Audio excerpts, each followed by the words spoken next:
एक बार की बात है। एक राजा था। उसे कोई पुत्र नहीं था।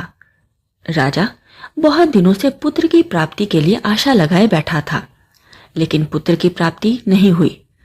उसके सलाहकारों ने तांत्रिकों से सहयोग लेने को कहा।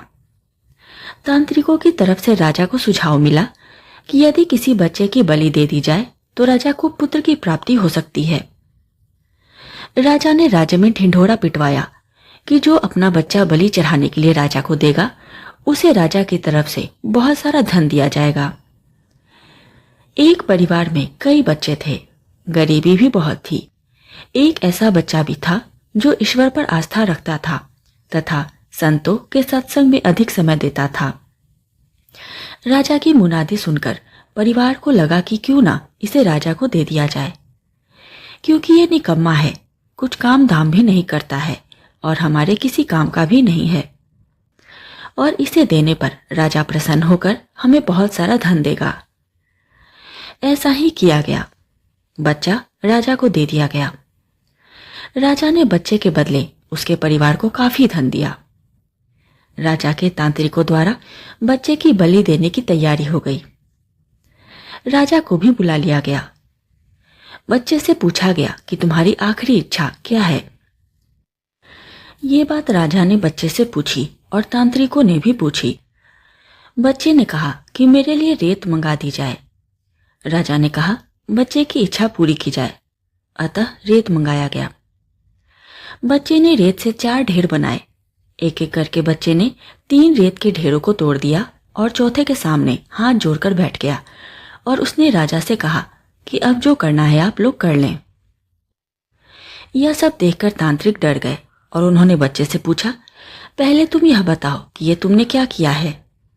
राजा ने भी यही सवाल बच्चे से पूछा, तो बच्चे ने कहा कि पहली ढेरी मेरे माता पिता की थी, मेरी रक्षा करना उनका कर्तव्य था, परंतु उन्होंने अपने कर्तव्य का पालन न करके पैसों के लिए मुझे बेच दिया, इसलिए मैंने ये ढेरी तोड़ दी।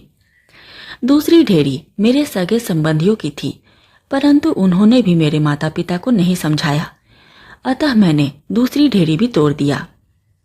और तीसरी ढेरी हे राजन आपकी थी, क्योंकि राज्य की प्रजा की रक्षा करना राजा का ही धर्म होता है, परंतु जब राजा ही मेरी बलि देना चाह रहा है तो ये ढेरी भी मैंने तोड़ दी। और चौथी ढेरी राजन मेरे ईश्वर की है, अब सिर्फ और सिर्फ अपने ईश्वर पर ही मुझे भरोसा है, इसलिए यह एक ढेरी मैंने छोड़ दी है। बच्चे का उत्तर सुनकर राजा अंदर तक हिल गया। उसने सोचा कि पता नहीं बच्चे की बलि देने के पश्चात भी पुत्र की प्राप्ति होगी भी या नहीं, इसलिए क्यों न इस बच्चे को ही अपना पुत्र बना लिया जाए। इतना समझदार और ईश्वर भक्त बच्चा है, इससे अच्छा बच्चा और कहाँ मिलेगा। काफी सोच विचार के बाद राजा ने उस बच्चे को अपना पुत्र बना लिया और राजकुमार घोषित कर दिया। इस कहानी से हमें यही सीख मिलती है कि जब माता पिता, रिश्तेदार और यहाँ तक कि राजा भी अपना कर्तव्य निभाने में असफल हो जाए, तब भी एकमात्र सहारा सिर्फ और सिर्फ ईश्वर ही होते हैं। ईश्वर पर अटूट आस्था रखने वाला कभी हारता नहीं, बल्कि उसका भाग्य बदल जाता है। जिस बच्चे को उसके अपने ही निकम्मा समझकर बेच दिए, वही अपनी सच्ची श्रद्धा और समझदारी के कारण राजा का पुत्र बन गया और राजकुमार कहलाया। जो व्यक्ति ईश्वर पर विश्वास रखते हैं, उनका कोई बाल भी बांका नहीं कर सकता। यह एक अटल सत्य है। जो मनुष्य हर मुश्किल में केवल और केवल ईश्वर का ही आसरा रखते हैं, उनका कहीं से भी किसी भी प्रकार का कोई अहित नहीं हो सकता। संसार में सभी रिश्ते झूठे हैं, केवल और केवल एक प्रभु का नाम ही सत्य है। दोस्तों, इस कथा से हमें यही प्रेरणा मिलती है कि परिस्थिति कैसी भी क्यों न हो, विश्वास कभी नहीं खोना चाहिए, क्योंकि ईश्वर देर से सही पर न्याय अवश्य करते हैं। अगर आपको यह कहानी अच्छी लगी हो तो इसे लाइक और शेयर जरूर करें और चैनल को सब्सक्राइब करना न भूलें। फिर मिलेंगे अगली रोचक और प्रेरणादायक कथा में।